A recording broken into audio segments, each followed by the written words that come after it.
Yo la famille, on se retrouve pour cet avant-match de OM PSG, 25e journée de Ligue 1, match décisif pour la course au titre. Et aujourd'hui, je reçois un ami youtubeur qui me fait le plaisir et l'honneur d'être là aujourd'hui, CM Football. Merci à toi d'être là. Salut Benoît, plaisir d'être avec toi et merci pour l'invitation. Pas de soucis, comment vas-tu? Super, au top, très Très chaud bien. pour dimanche soir. Et moi de même. Alors on va commencer directement dans le vif du sujet, mais avant ça, n'hésitez pas à liker, commenter et à vous abonner. Et aussi à aller découvrir la chaîne de CM Football si jamais certains d'entre vous ne le connaissent pas. Donc vous voyez le classement directement à l'image, vous voyez que le Paris Saint-Germain a 57 points et l'Olympique de Marseille 52 points. On va commencer directement dans le vif du sujet. Donc Christophe, en tant que supporter marseillais, est-ce que tu crois après ce match à la possibilité que l'Olympique de Marseille puisse remporter cette Ligue 1 2023? Bien sûr, c'est l'année ou jamais, on a déjà un classico qui va être énorme, avec seulement 5 points d'écart entre les deux équipes. Il y a une dynamique qui est incroyable du côté de l'Olympique de Marseille depuis le retour du mondial. Il y a eu ce match de Coupe de France que Marseille a gagné avec beaucoup de valeur, de détermination et beaucoup de mérite. Si c'est pas maintenant que le titre peut se jouer pour l'OM, ça sera difficile à un autre moment. Ouais, on va reparler de ce match de Coupe de France. Pour moi, ce match de ce dimanche soir, là, à l'heure où on tourne, on est vendredi 24 février, le match a lieu dans 48 heures. Pour moi, ça va être un match bien différent. Déjà, en tout cas, en tant que supporter parisien, je l'espère. Parce que la dernière fois, on n'a pas été très bon, on a été un petit peu ridicule, j'ai trouvé. Mais là, ce dont j'aimerais bien noter, c'est les retours de Kylian Mbappé et Presnel Kimpembe. Toi, en tant que supporter marseillais, quel est ton ressenti sur ça? Est-ce que tu penses que le Paris Saint-Germain va être différent, va être supérieur avec le retour de ces deux joueurs? Ou est-ce que pour toi, ça va rien changer et Marseille va réussir à quand même prendre la main sur ce match sans donner ton pronostic, puisque ça, c'est à la fin de la vidéo. Mais est-ce que pour toi, ça va changer quelque chose, on va dire, dans la tactique ou dans l'approche de cette rencontre? Indéniablement, oui. Le retour de Kylian Mbappé, il change l'approche de la rencontre défensivement du côté de l'OM. D'autant plus que Gigot sera pas là, que Mbemba est suspendu, qu'il y aura une nouvelle charnière centrale du côté de l'OM. La profondeur qu'amène Mbappé, elle va perturber l'OM dans la préparation et dans le match. Parce que dans le match de Coupe de France, il n'y avait pas cette profondeur qui existait. Les joueurs, que ce soit Neymar ou Messi ou Ekitike qui est rentré, ils aiment avoir le ballon dans les pieds. Oui. Le retour de Kimpembe, je suis plus partagé. On a vu que contre Lille, il n'a pas fait un match exceptionnel.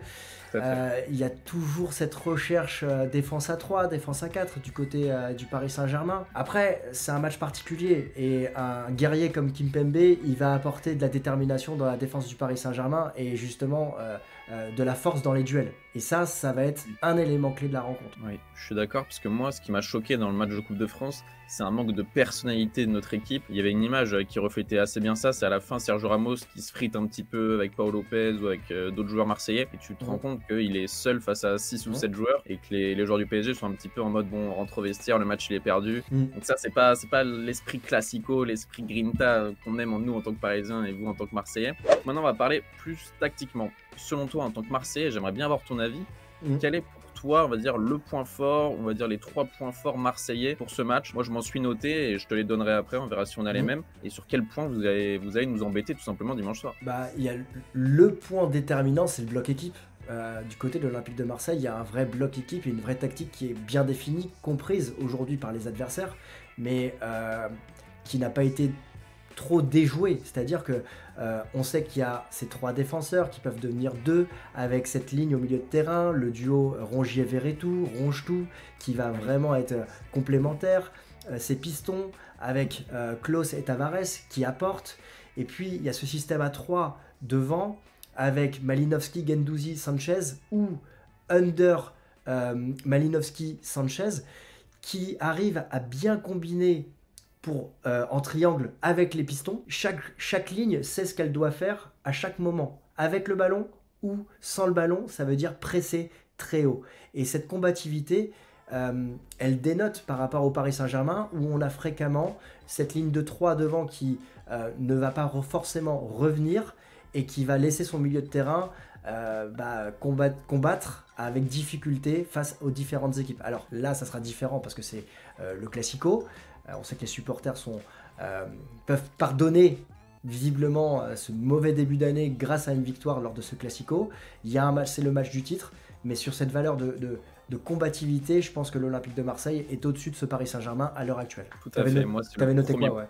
Ouais. Ouais, le premier point que je m'étais noté, c'est l'intensité marseillaise et aussi le pressing. Comme tu l'as dit, nous, on a des attaquants qui pressent très peu. Après, on va en reparler plus tard, mais Neymar est absent, donc ça change quand même un petit peu la donne sur ce point-là. Mais je me suis mis un exemple que je vous mets à l'écran, mes chers abonnés, c'est l'exemple de la perte de balle dès la 9e seconde sur le pressing marseillais, sur une passe en retrait de Sergio Ramos à Donnarumma, qui est un petit peu mollassonne, un petit peu sur le pied gauche de Donnarumma. Et Donnarumma, le jeu au pied, c'est pas son point fort. On l'a vu l'année dernière fois sur le Real de Madrid, mais on le voit très souvent en Ligue 1. Et lorsqu'il doit jouer long, le deuxième problème du Paris Saint-Germain, c'est qu'on n'a pas de joueur de la tête devant. Donc dès qu'on joue long, c'est des balles perdues. Donc le pressing marseillais nous fait énormément mal. Un second point que je me suis noté, c'est que lors du match de Coupe de France, les intervalles ont été trop facilement trouvés pour les Marseillais. Je vous ai mis des captures d'écran, mais c'était trop facile. Verratti n'a pas été assez présent à la récupération du ballon. Il était un petit peu seul face au milieu de terrain marseillais, qui est un petit peu la force, selon moi, de l'équipe marseillaise sous Igor Tudor. Donc je me suis noté ces 2 points principaux. Et le troisième, forcément, c'est le duo Ronge-Tout, qui je ne sais pas s'il sera aligné dimanche soir, mais je vous conseille la vidéo de CM Football à ce sujet-là, mais c'est très intéressant. C'est un duo forcément qui est très très très en forme, et selon moi, qui est vraiment l'antipode du Paris Saint-Germain, c'est-à-dire des joueurs d'équipe qui donnent tout pour le maillot et qui courent tout simplement partout et qui sont très bien organisés. C'est tout le contraire de ce qu'on a au Paris Saint-Germain en ce moment. Moi, ça, c'est vraiment les points forts marseillais. Maintenant, le prochain point dont on va parler, c'est l'absence de Neymar. Selon toi, j'imagine que c'est pas un joueur que tu portes dans ton cœur. Et t'inquiète pas, il y a beaucoup de Parisiens qui... Ah, j'aime bien. J'aime beaucoup Neymar. Ouais, j'aime beaucoup Neymar. C'est un joueur fantastique. Malheureusement, il a été touché par de nombreuses blessures. Il n'a pas une hygiène de vie parfaite. Ouais. Mais c'est un joueur formidable. C'est incroyable. Ouais, c'est un cas complexe. C'est très très complexe. On pourra en parler des heures de Neymar. C'est clair. Et selon toi, est-ce que son absence est plutôt positive pour le Paris Saint-Germain ou plutôt positive pour Marseille? Si je suis neutre sur cette question, un joueur comme ça, il est toujours clé dans une rencontre. Il a été l'unique buteur lors du match aller.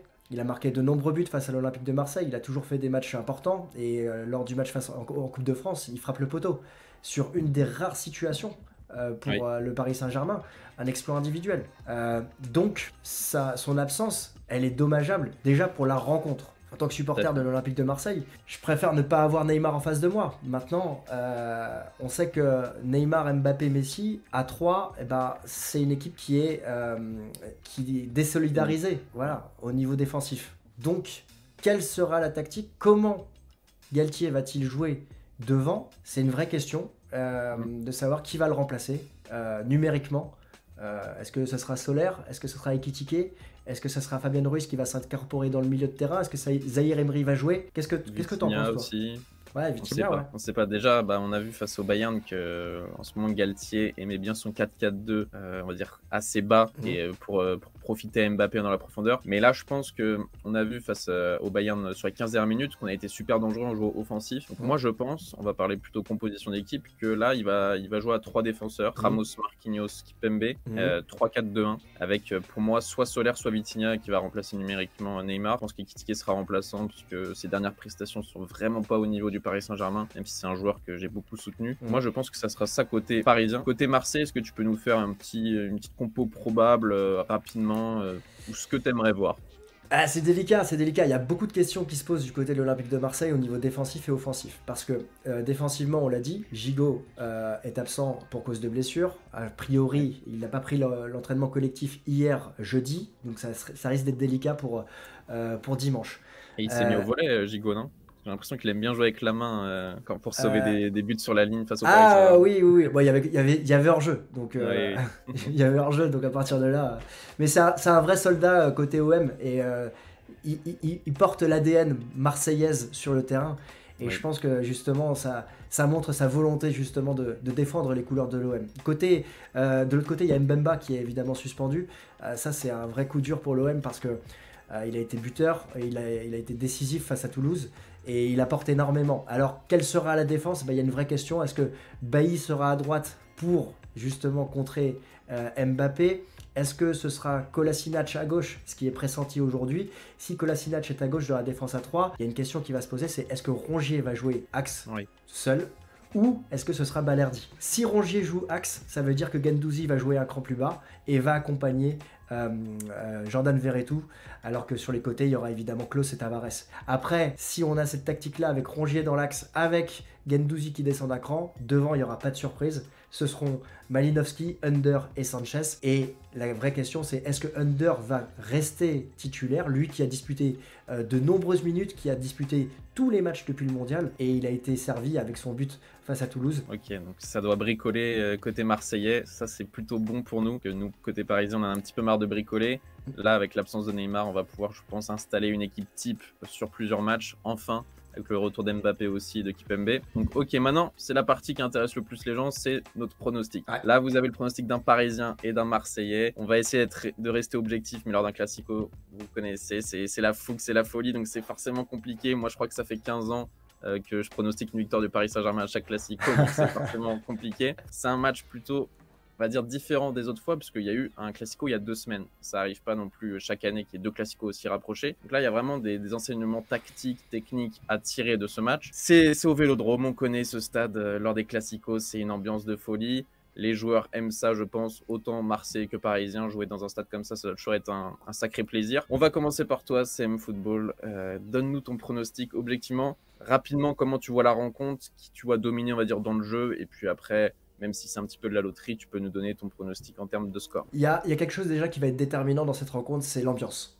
On va assister à la plus grosse affluence du stade Vélodrome dimanche prochain, avec plus de quasiment 66 000 spectateurs qui seront là. Il y aura un tifo immense qui est en train d'être préparé et qui va faire beaucoup parler, à mes yeux. Cette ambiance, elle a été réalisée déjà en Coupe de France, et on a vu qu'elle avait potentiellement un peu perturbé. Les Parisiens n'étaient pas prêts de subir la combativité, la hargne marseillaise, et elle va exister de nouveau ce dimanche.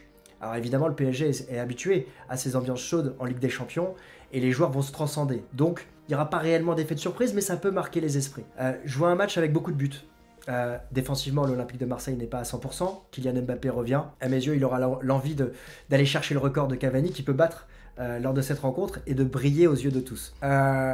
Habituellement, tu disais que tu pronostiquais toujours des victoires du côté du Paris Saint-Germain. De mon côté, je pronostiquais souvent des matchs nuls pour éviter de dire la défaite. Mais là, je vais pronostiquer une victoire de l'OM avec beaucoup de buts. Je pense que l'OM va l'emporter dans un match qui risque d'être fou, 3-2. Mais il y a, pour moi, beaucoup de sérénité qui se dégage malgré les questions défensives. Je vois l'OM maîtriser cette rencontre et faire mal à ce Paris Saint-Germain. Ok, je comprends totalement ton avis, c'est un petit peu, on va dire, la tendance. Moi-même, je pense, si j'étais pas parisien, je verrais peut-être une victoire marseillaise. De toute façon, il y en a eu une il y a 2 semaines en Coupe de France. Moi, comment je vois le match, je vois étonnamment un Paris Saint-Germain qui a beaucoup de temps faible, c'est-à-dire beaucoup de temps de possession côté marseillais. Je pense vraiment que les Parisiens vont être acculés devant leur but. Et en fait, ça va nous faire, je pense, plaisir de voir ça, puisqu'on aura Kylian Mbappé à lancer en profondeur. Et là, il y a quelque chose qui me fait extrêmement plaisir, c'est qu'on a Marco Verratti on connaît Marco Verratti, il a une hygiène de vie très compliquée, il commence à enchaîner les matchs, donc je pense qu'il va être de plus en plus performant, en tout cas je l'espère, parce que pour moi, ceux qui me suivent sur ma chaîne, vous le savez, Verratti pour moi est le joueur clé du Paris Saint-Germain, c'est pas Neymar, c'est pas Messi, pour moi c'est Verratti, la pièce maîtresse de notre 11, et donc je pense que Verratti et Mbappé, ça va être la connexion et le lien le plus important de ce match. Je pense qu'il y aura énormément de récupération parisienne très très basse. Je pense que tu le sais, Verratti, quand il est devant son but, il adore se projeter et faire la différence. Et pour moi, il y aura, c'est mon pronostic, au moins un but qui partira de cette situation. Une récupération de Verratti sur un lancement en profondeur sur Kylian Mbappé. Je vois les choses comme ça. Et je vois aussi un match avec des buts. Si ça pouvait être un 5-5 comme un Marseille-Lyon à l'époque, il y a 10 ans, je me rappelle très bien de ce match, c'était exceptionnel. Moi, je vois plus une victoire 2-1 du Paris Saint-Germain dans la souffrance face à un Olympique de Marseille qui est vraiment très très bon cette année. Forcé de le reconnaître, c'est vraiment une équipe cette année qui est énormissime. Et si vous aviez le budget du Paris Saint-Germain cette saison, je pense que vous seriez bien plus haut au classement. Donc ça sera un match très très difficile, c'est obligatoire. Dans un stade Vélodrome complètement bouillant. Mais je reste parisien, je reste optimiste. Et un classico, ça ne se joue pas, ça se gagne. Donc je vois une victoire 2-1 du Paris Saint-Germain. Dites-nous dans les commentaires quel est votre pronostic. En tout cas, Christophe, je te remercie énormément d'être passé sur la chaîne. Merci à toi pour l'invitation. J'ai apprécié ce petit moment. Avec grand plaisir, carrément, c'était top. Merci à toi en tout cas. N'hésitez pas à aller découvrir sa chaîne, même si j'imagine que vous la connaissez si vous me suivez, puisque voilà, c'est une des références françaises en termes de débrief et en termes d'analyse footballistique. Merci beaucoup. Mais toi, tu es plus axé sur l'Olympique de Marseille. Même si tu fais d'autres choses, on va dire que ta ligne éditoriale est plus sur l'Olympique de Marseille. Moi, c'est plus sur le Paris Saint-Germain et sur le FC Nantes et sur plein d'actualités européennes si vous me découvrez aujourd'hui. Voilà, je vous remercie à tous d'avoir regardé cette vidéo. Merci à toi Christophe, on se retrouve très bientôt pour une nouvelle vidéo. Bonne matinée, bonne journée, bonne soirée, bonne nuit, c'était BR10. Peace. Bon match.